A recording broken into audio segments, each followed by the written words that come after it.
Hello everyone, welcome back. This is MGS Pawan. ಇಂದಿನ ಕ್ಲಾಸಲ್ಲಿ ನಾವು ಯೂನಿಟ್ಸ್ ಬಗ್ಗೆ ಯೂನಿಟ್ಸ್ ಅಂಡ್ ಮೆಜರ್ಮೆಂಟ್ಸ್ ಬಗ್ಗೆ ಇಂಟ್ರೊಡಕ್ಷನ್ ಕೊಟ್ಟು ಅದೇ ರೀತಿ ಅದರ ಇಂಪಾರ್ಟೆನ್ಸ್ ಕೂಡ ಎಕ್ಸ್ಪ್ಲೈನ್ ಮಾಡಿದ್ದೆ. ಫಂಡಮೆಂಟಲ್ಸ್ ಅಂದ್ರೆ ಯೂನಿಟ್ಸ್ ಅಂದ್ರೆ ಏನು, ಡಿರೈವ್ಡ್ ಯೂನಿಟ್ಸ್ ಅಂದ್ರೆ ಏನು, ಅದೇ ರೀತಿ ಸಪ್ಲಿಮೆಂಟರಿ ಯೂನಿಟ್ಸ್ ಅನ್ನೋದನ್ನ ನಾವು ಪ್ರಿವಿಯಸ್ ವಿಡಿಯೋದಲ್ಲಿ ಎಕ್ಸ್ಪ್ಲೈನ್ ಮಾಡಿದೆ. ಈ ವಿಡಿಯೋದಲ್ಲಿ ನಾವು ಯೂನಿಟ್ಸ್ ಬಗ್ಗೆ ಡಿಸ್ಕಸ್ ಮಾಡೋಣ.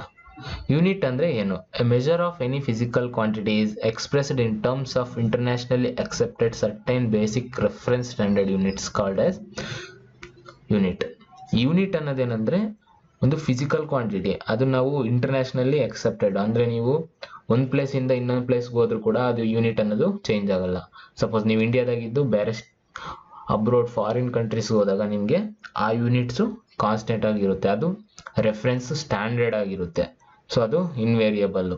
ಯಾವುದೇ ಒಂದು ಕೆಲ್ವಿನ್ ಇದ್ರೆ ಇಲ್ಲಿ ಕೆಲ್ವಿನ್ ಮೆಷರ್ ಮಾಡಿದ್ರೆ ಬೇರೆ ಫಾರಿನ್ ಕಂಟ್ರೀಸ್ ಕೂಡ ಕೆಲ್ವಿನ್ ಅದ್ರದ್ದು ಯೂನಿಟ್ ಆಗಿರುತ್ತೆ temperature. The unit of fundamental or a basic quantity is called as fundamental or basic unit. Fundamental ಯೂನಿಟ್ಗೆ ಏನಂತ ಕರಿತೀವಿ ಅಂದ್ರೆ fundamentals or basic quantities are fundamental or basic unit ಅಂತಾನೆ ನಾವು ಕರಿತೀವಿ. Other physical quantities are expressed as combination of this basic units are hence called as derived units. ಯಾವುದೇ ಒಂದು quantities fundamental physical quantities use ಮಾಡಿ represent ಮಾಡ್ತೀವಲ್ಲ, ಅವನ್ನ ಏನಂತ ಕರಿತೀವಿ ಅಂದ್ರೆ ಡಿರೈವ್ಡ್ ಯೂನಿಟ್ಸ್ ಅಂತ ಕರಿತೀವಿ. A complete set of units both fundamental and derived is called as system of unit. ಎರಡು ಸೆಟ್ಟು, ಅದು ಒಂದು ಫಂಡಮೆಂಟಲ್ ಅದೇ ರೀತಿ ಡಿರೈವ್ಡ್ ಇರುತ್ತಲ್ಲ ಫಿಸಿಕಲ್ ಕ್ವಾಂಟಿಟೀಸ್, ಅದನ್ನ ಸೆಟ್ ಏನಂತ ಕರಿತೀವಿ ಅಂದ್ರೆ ಸಿಸ್ಟಮ್ ಆಫ್ ಯೂನಿಟ್ ಅಂತ ನಾವು ಕರಿತೀವಿ. ಪ್ರಿನ್ಸಿಪಲ್ ಸಿಸ್ಟಮ್ ಆಫ್ ಯೂನಿಟ್, ಇದನ್ನ ನಾವು ಎನ್ಎಸ್ಸಿ SI ಯೂನಿಟ್ ಅಂತಾನೆ ಕರಿತೀವಿ. ಅದರಲ್ಲಿ ಬಂದ್ಬಿಟ್ಟು there are systems used in over all world CGS, FPS, SI. SI ಬಂದ್ಬಿಟ್ಟು MKS mass kelvin seconds, CGS ಬಂದ್ಬಿಟ್ಟು ಸೆಂಟಿಮೀಟರ್ ಗ್ರಾಮ್ಸ್ ಸೆಕೆಂಡ್, F ಬಂದ್ಬಿಟ್ಟು ಫೂಟ್ ಪೌಂಡ್ಸ್ ಪರ್ ಸೆಕೆಂಡ್, ಇದು ಸೆಕೆಂಡ್. SI ಬಂದ್ಬಿಟ್ಟು ಇಂಟರ್ನ್ಯಾಷನಲ್ ಸಿಸ್ಟಮ್ ಆಫ್ ಯೂನಿಟ್, ಅದನ್ನ ನಾವು ಯಾವ ರೀತಿ ಅಂತ ಓದಬೇಕಾಗುತ್ತೆ, international system SI. Units of some physical quantities in different system ಅಲ್ಲಿ ಯಾತು ಫಿಸಿಕಲ್ ಕ್ವಾಂಟಿಟಿ ಬಂದ್ಬಿಟ್ಟು ಲೆಂತ್, ಮಾಸ್, ಟೈಮ್, ಇದು ಫಂಡಮೆಂಟಲ್. ಇದನ್ನ CGS ಯೂನಿಟ್ ಅಲ್ಲಿ ಸೆಂಟಿಮೀಟರ್ ಗ್ರಾಮ್ ಸೆಕೆಂಡ್. ಅದೇ ರೀತಿ ಮೀಟರ್ಸ್ MKS ಯೂನಿಟ್ ಅಲ್ಲಿ metre kelvin kilogram second. FPS foot pound second, ಇದು British system. So derived units ಯಾವ ರೀತಿ force and work and force the dyne ಅಂತ ಯೂಸ್ ಮಾಡೋದು CGS ಯೂನಿಟ್. MKS ಯೂನಿಟ್ ಅಲ್ಲಿ Newton. ಈ ಸೈಂಟಿಸ್ಟ್ ನೇಮ್ ಯಾವತ್ತೇ ಇದ್ರೂ ಸ್ಮಾಲ್ ಅಲ್ಲಿ ರೆಪ್ರೆಸೆಂಟ್ ಮಾಡುತ್ತೆ, ಅದೇ ಯೂನಿಟ್ ಬಂದ್ಬಿಟ್ಟು ಕ್ಯಾಪ್ಸಲ್ ಆಗಿರುತ್ತೆ. Next poundal. Work and energy erg, ಇದು ಜೌಲ್ಸ್ J, ಫೂಟ್ ಪೌಂಡಲ್. ಅದೇ ರೀತಿ ಪವರ್ಗೆ ಅರ್ಗ್ ಪರ್ ಸೆಕೆಂಡ್ ವ್ಯಾಟ್, ಇದು MKS unit. SI unit foot pound per second, ಇದು ಬಂದ್ಬಿಟ್ಟು British system of unit. Next ಬಂದ್ಬಿಟ್ಟು ಸಪ್ಲಿಮೆಂಟರಿ ಯೂನಿಟ್. ಪ್ಲೇನ್ ಆಂಗಲ್ಗೆ ಏನಂತ ಕರಿತೀವಿ, ರೇಡಿಯನ್, ಅದಕ್ಕೆ RAD ಅಂತ ಯೂನಿಟ್. ಸಾಲಿಡ್ ಆಂಗಲ್ಗೆ ಸ್ಟೆರಿಡಿಯನ್, SR. ಸೊ ಇವೆರಡು ನೀವು ನೆನಪಲ್ಲಿ ಇಟ್ಕೊಳ್ಬೇಕಾಗುತ್ತೆ. ಇದು KCET ನಲ್ಲಿ ಕೇಳ್ತಾರೆ, ಅದೇ ರೀತಿ JEE ನಲ್ಲಿ ಕೇಳ್ತಾರೆ, ಅದೇ ರೀತಿ ನಿಮ್ಮ ಬೋರ್ಡ್ ಎಕ್ಸಾಮ್ ಕೂಡ ಎಕ್ಸಾಮ್ ಟೈಮಲ್ಲಿ ಕೂಡ ಇದು ಇಂಪಾರ್ಟೆಂಟ್ ಆಗಿರುತ್ತೆ. ಸಾಲಿಡ್ ಆಂಗಲ್ಗೆ ಏನಂತ ಕರೀತಾರೆ ಅಂತ ಕೇಳ್ತಾರೆ. Direct what is the unit of solid angle, so direct ಆಗಿ ಸ್ಟೆರಿಡಿಯನ್ ಅಂತ ಬರೀಬಹುದು. ಇಂಪಾರ್ಟೆಂಟ್ ಡೆಫಿನೇಷನ್ ಬಂದ್ಬಿಟ್ಟು ಇಲ್ಲಿ SI ಯೂನಿಟ್ ಅಲ್ಲಿ ಯಾವ ಅಂದ್ರೆ ಮೀಟರ್. 1 ಮೀಟರ್ನ ನಾವು ಯಾವ ರೀತಿ ಡಿಫೈನ್ ಮಾಡ್ಬೋದು. 1 metre is equal to 1,1650763.73 wavelength in vacuum of radiation corresponding to argon red light of krypton 86. ಇದು ಬಂದ್ಬಿಟ್ಟು ವೇವ್ ಲೆಂತ್ ಆಫ್ ಕ್ರಿಪ್ಟಾನ್ 86. ಅದು ಯಾವ ಲೈಟ್ ಕಲರ್ ಆಗಿರ್ತದೆ, ಆರ್ಗಾನ್ ರೆಡ್ ಲೈಟ್ ಆಫ್ ಕ್ರಿಪ್ಟಾನ್ದು ಎಷ್ಟು ವೇವ್ ಲೆಂತ್ ಇರುತ್ತೋ ಅಷ್ಟನ್ನು ನಾವು ಸ್ಟ್ಯಾಂಡರ್ಡೈಸ್ 1 ಮೀಟರ್ ಅಂತ ನಾವು ಕರಿತೀವಿ.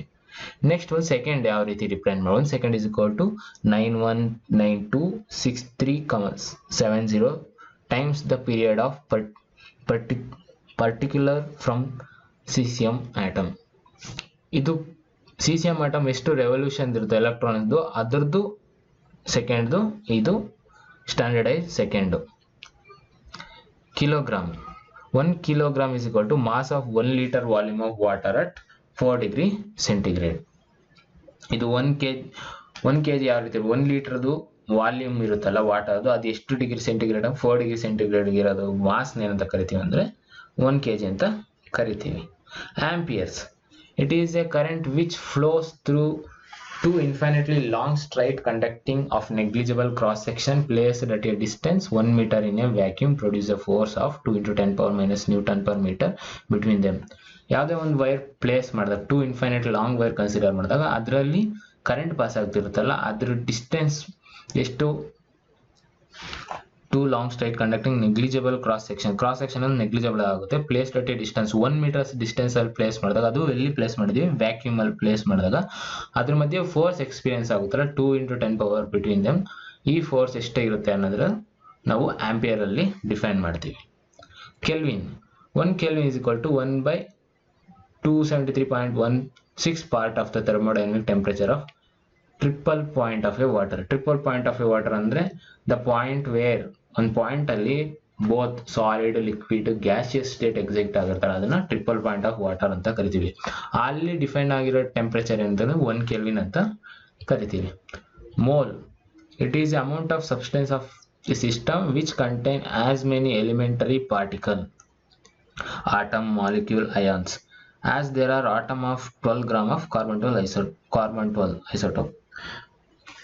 ಕಾರ್ಬನ್ 12 ಅಮೌಂಟ್ ಆಫ್ ಸಬ್ಸ್ಟೆನ್ಸ್ ಅಂದ್ರೆ ಒಂದು ಎಲಿಮೆಂಟ್ ತಗೊಂಡ್ರೆ ಅದು ಎಷ್ಟು ಸಬ್ಸ್ಟೆನ್ಸ್ ಇದೆಯೋ ಆಸ್ ಮೆನಿ ಎಲಿಮೆಂಟಲ್ ಪಾರ್ಟಿಕಲ್ ಇರುತ್ತಲ್ಲ ಅದನ್ನ ನಾವು 1 mole ಅಂತ ಡಿಫೈನ್ ಮಾಡಿರ್ತೀವಿ. ಆಟಮ್ ಆಗಿರ್ಬೋದು, ಮಾಲಿಕ್ಯೂಲ್ ಆಗಿರ್ಬೋದು, ಅದೇ ಅಯಾನ್ ಕೂಡ ಆಗಿರ್ಬೋದು. ಅದು ಎಷ್ಟಿರುತ್ತೆ ಅಂದ್ರೆ as there are atoms of 12 gram carbon 12 ಅದರಲ್ಲಿ ಎಷ್ಟಿರುತ್ತೋ ಅಷ್ಟು ಅಮೌಂಟ್ ಸಬ್ಸ್ಟೆನ್ಸ್ ಇರುತ್ತೆ, ಅದಕ್ಕೆ ಏನಂತ ಕರಿತೀವಿ ಮೋಲ್ ಅಂತ. ಕ್ಯಾಂಡ್ಲಾ ಅಂದ್ರೆ ಏನು?